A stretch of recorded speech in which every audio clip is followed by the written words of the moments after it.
राधे राधे दोस्तों, जय श्रीमन नारायण। स्वागत है मेरे चैनल में आप सबका। आज का वीडियो है ना, जो कर्म ही पूजा है, इस वाक्य पर है। क्या ये वाक्य पूर्ण रूप से सत्य है कि कर्म ही पूजा है? क्या ये वाक्य सही है? क्योंकि कर्म तो बहुत प्रकार के होते हैं। जैसे कोई मंदिर जा रहा है, कोई पढ़ाई कर रहा है, कोई माता पिता का सेवा कर रहा है, कोई दूध पी रहा है, कोई अपने माता पिता को प्रताड़ित कर रहा है, कोई मांस खा रहा है, गौ हत्या कर रहा है। क्या ये सारे कर्म पूजने योग्य हैं? क्या ये सारे कर्म पूजा हो सकते हैं? इस बात की जानकारी हमें धर्म से जुड़ने के बाद ही पता चलता है। इसीलिए हमें धर्मों से, शास्त्रों से, सद्गुरु से, संत से सदा जुड़े रहना चाहिए। तभी हमें पता चलता है कि हमारे जीवन में कौन सा कर्म करने योग्य है, कौन सा कर्म करने योग्य नहीं है। ऐसे तो हम सारे कर्म करते हैं तो सारे कर्म को पूजा मान लेंगे, लेकिन ये सही नहीं है। सारे कर्म पूजने योग्य नहीं है। ये वाक्य भी सही नहीं है कि कर्म ही पूजा है। कर्म दो प्रकार के होते हैं, जैसे एक सत्य कर्म, एक असत्य कर्म। और हमारे लिए कौन सा कर्म करने योग्य है, ये हमें सद्गुरु ही बताते हैं।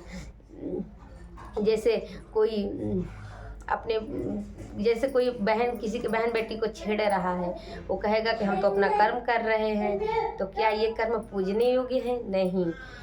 जैसे आटे की चलनी होती है ना, आटा चलने वाली, आटे को चाल कर अलग कर देती है, चोकर को अलग कर देती है। वैसे ही हमारे जीवन में धर्मयुक्त चलनी होना चाहिए, जो हमारे अच्छे कर्मों को अलग कर दे और बुरे कर्मों को अलग कर दे। तभी हमें पता चलेगा कि हमारे लिए कौन सा कर्म पूजा है, कौन सा कर्म पूजा नहीं है। क्योंकि आज की जो न्यू जनरेशन है ना, वो सबको नहीं, कुछ लोग हैं जो अपने कर्म को ही पूजा मानते हैं। ठीक है भाई, कर्म तो पूजा है, कर्म सदा पूजने योग्य है, लेकिन हमें धर्म से जुड़ने के बाद ही पता चलेगा कि कौन सा कर्म पूजने योग्य है और कौन सा कर्म पूजने योग्य नहीं है।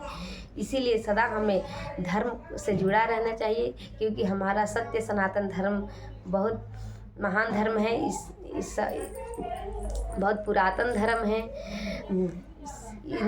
हमें अपने धर्म से जुड़ने के बाद सारे चीज़ों की जानकारी मिलती है। सद्गुरु से जुड़ने के बाद हमें अपने जीवन का जीने का सही ढंग पता चलता है कि हमारे जीवन को कैसे जीना है, कैसे नहीं जीना है, हमारे जीवन में क्या होना चाहिए, क्या नहीं होना चाहिए।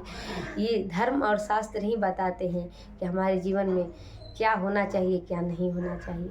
इसीलिए कर्म तो पूजा है, लेकिन जो धर्म से जुड़ा है वही कर्म पूजने योग्य है। जैसे कोई मंदिर जा रहा है, कोई अपने माता पिता का सेवा कर रहा है, ये कर्म तो सही है, ये कर्म तो पूजने योग्य है। जैसे कोई मांस खा रहा है, गौ हत्या कर रहा है, किसी को का अपमान कर रहा है, ये कर्म पूजने योग्य नहीं है। इसीलिए सदा हम अपने कर्मों पर ध्यान दें कि कौन सा कर्म सही है, कौन सा कर्म सही नहीं है, और सदा हम धर्म से जुड़े रहें, धर्मयुक्त कार्य करें।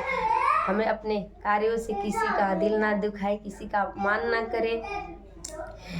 इसीलिए हम सबके जीवन में धर्म का होना अति आवश्यक है, सद्गुरु का होना अति आवश्यक है, हमारे जीवन में संत का होना अति आवश्यक है। ये जीवन ऐसे ही ना गंवाएं, ये जीवन का बहुत मोल है, और धर्मयुक्त जीवन ही जिए, क्योंकि हमारे जीवन में धर्मयुक्त जीवन जीने का कुछ अलग ही आनंद है।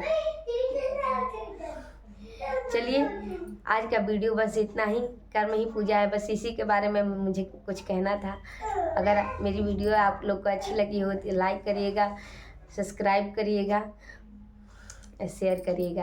राधे राधे।